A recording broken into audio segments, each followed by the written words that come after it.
Lord जय मसीह की। आज हम जानेंगे फैशन क्या हमारे आत्मिक जीवन को तबाह कर सकता है।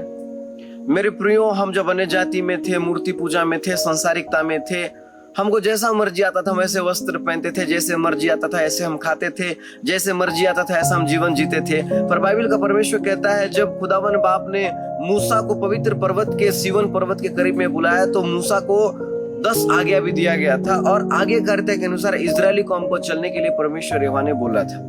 और मेरे प्रियो, हम लोग क्या करते हैं, हम जब अन्य जाति से मसीहत के अंदर में आ जाएं, हम लोग वही जीवन को मसीह के अंदर में भी जीने का कोशिश करते और दोहराने का कोशिश करते हैं और हम फैशन को अडॉप्ट करते हैं, आधुनिकरण को अडॉप्ट करते हैं, उसको ले करके हम उसको कलीसिया के अंदर में हम जीवन जीना स्टार्ट करते हैं। पर फैशन आपके जीवन का एक ऐसा हिस्सा है जो आपको आधुनिकरण के साथ जोड़ता है, संसार के आधुनिक गतिविधियों के साथ जोड़ता है, वो आपके जीवन को आकर्षित करता है और आकर्षित करने की वजह से हम लोग फैशन को और एडॉप्ट करते जाते हैं। उसमें से कई प्रकार की बातें, जिस बातों को मैं आप लोगों के सामने में बताने का कोशिश करूंगा। एक होता है वस्त्र।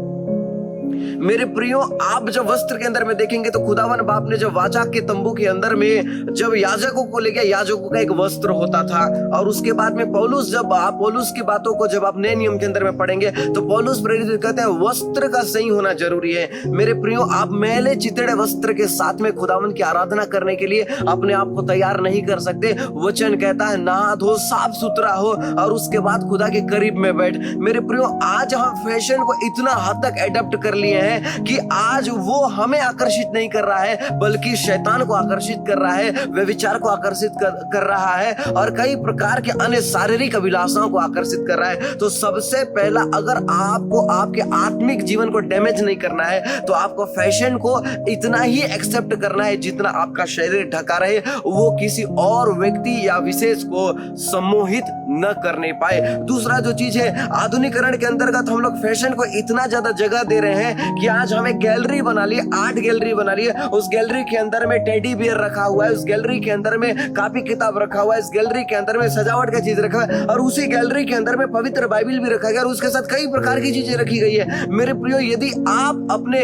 परमेश्वर यहोवा का आदर करते हैं, यदि आप वचन का आदर करते हैं तो आप सारे चीजों को एक साथ में नहीं रख सकते। मेरे प्रियो, मैं आपको एक बात बता दूं, क्या आपका सोना चांदी को आप वहां पर रखते हैं? क्या आपके गहने, आप महंगे चीजों को वहां पर रखते हैं? नहीं रखते। आपके घर के अंदर में अलमारी के अंदर छोटा खाना है, वहां पर आपका सोना है। गाड़ी पार्किंग के लिए अलग जगह है, किचन के लिए अलग जगह है, सोने के लिए अलग जगह है। तो क्या हम बाइबल के लिए, क्या हम एक प्रार्थनालय बना करके एक जगह को हम परमेश्वर की चीजों को नहीं रख सकते जिससे हमारा आत्मिक जीवन का लाभ होता है? फैशन के अंदर में मनुष्य कई प्रकार का गलती करता है। उन गलती में से एक गलती ये है कि आपके घर के लोगों का किसी का डेथ हो गया, वो मर गए या प्रभु के अंदर में सो गए, तो क्या होता है, यूं तो हमारा परमेश्वर फोटो में नहीं रहता, पर कई बार क्या होता है, कोई वचन लिखा हुआ उसके साथ में जीसस क्राइस्ट का एक फोटो बना हुआ है, मूर्ति बना हुआ है और कई प्रकार का वचन है। तो हम लोग क्या करते हैं, अपने पिता का अर्थात आत्मिक पिता का एक फोटो को हमने रख दिया, उसके बाद में ये जीसस क्राइस्ट का एक फोटो रख दिया, उसके बाद आपके परिवार का एक लोगों का फोटो, कोई भी व्यक्ति अंदर प्रवेश कर रहा है तो सारा एक फ्रेम में दिखाई दे रहा है। वो फोटो के अंदर में गॉड नहीं है, बट यदि उस फोटो के अंदर में गॉड अगर होता भी तो क्या हम अपने परमेश्वर का तुलना हम अपने परिवार के सदस्यों के साथ एक फोटो फ्रेम में कर सकते हैं?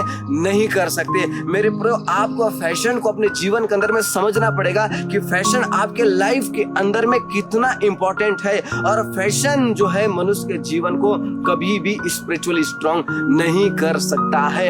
आप यदि फैशन को गले लगा रहे हैं, उससे पहले आपको बाइबल का पवित्र वचन को समझना जरूरी है कि किस प्रकार का वस्त्र हो, किस प्रकार का रहन सहन हो, किस प्रकार का खान पान हो और आप उसी के अनुसार उन चीजों के अंदर में जाइए। और फैशन के ऊपर में हम तो बात करने के लिए विस्तृत चर्चा कर सकते हैं, पर फैशन आपको प्रभु के साथ नहीं जोड़ सकता। मेरे प्रियो, इसीलिए जानकार रहें, सतर्क रहें और सावधानी के साथ में ऐसे कपड़े पहने, ऐसे खान पान का इस्तेमाल करें जिससे आपका आत्मिक जीवन किसी भी प्रकार के डैमेज नहीं होना है। ये छोटे से वीडियो के द्वारा प्रभु आप सबको ब्लेस करें। आमीन।